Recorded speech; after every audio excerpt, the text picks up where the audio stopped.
Maryland almost, as we heard, took out Ohio State. Michigan had its own issues at home against Indiana, but that's a habitual thing. Right. But Indiana definitely showed how you can score on this Michigan defense. How do you see this matchup playing out?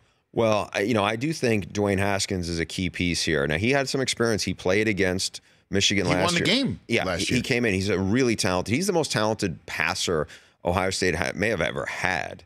He's certainly much different kind of quarterback than what you had with J.T. Barrett. Now, he doesn't run it great, but he can run a little bit. But he's not the most, it's not built into the system the way it was with J.T. Barrett and with Braxton, or certainly go back to when Urban was at Florida with Tebow. Different dynamic. They have good receivers. Their offensive line, though, to me, is a big concern.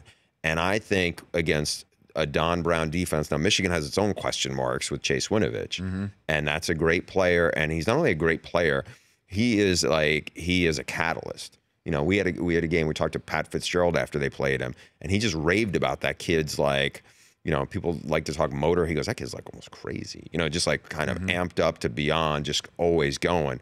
You miss something, not just the production wise, but the kind of intensity and how he ratchets it up. So I think, if Michigan is near full strength, that's going to be a problem where you have a drop back passer and a shaky offensive line going up against the best defensive coordinator maybe in college football right now, and a really aggressive front and a really talented defense on all three levels. The flip side is Ohio State's given up a ton of big plays. I mean, they've given up, I think, at least 5 plays of 70 yards or longer this season. That's worst in the country.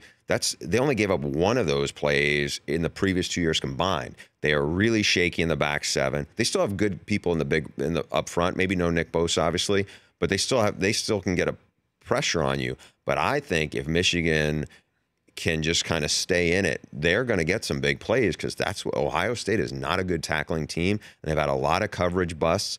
And I think Jim Harbaugh and Shea Patterson is talented enough where he can exploit it. I think if there's ever a year Michigan is going to go into Columbus, this is it. I mean, this is a very vulnerable Ohio State team. The Rich Eisen Show, weekdays at noon Eastern on Audience.